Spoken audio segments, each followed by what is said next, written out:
Howdy fellas, hope your week's been going well.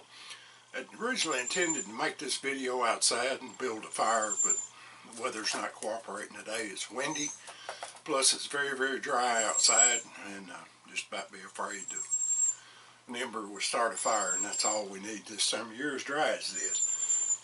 When in your kit, in your possible bag, or in your extra pouch, whatever you happen to carry it, if I can even talk today, you always want to have more than one way to start a fire.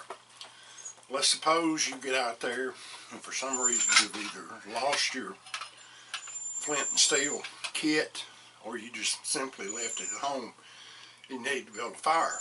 You think about flint and steel, but do you ever think about you got flint and steel with you if you got your Flintlock with you? If you happen to have some char cloth, say perhaps you've carried extra char cloth with you and you've got that, what you can do is put your gun on half cock,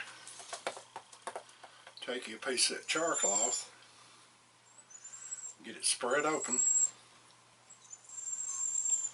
and place it in the pan of your Flintlock. Close the prison on it, take the gun to full cock. Now you want to make sure your gun's unloaded. I know this gun's unloaded. Pull the trigger. I don't know if you can see that or not. You see that red glow in that? I've caught enough of a spark that I could put that in a tinder bundle and blow up a fire. So you always want to be thinking about alternative methods, and your modern methods, big lighters, matches, ferro rods, whatever you might have. I don't know if you can see the smoke coming off that or not. But I always want to be thinking alternative methods in case you get caught out and have to get a fire. Hope everybody's well. Thanks for watching. God bless you. Keep your powder dry. Mind your top knot, builder.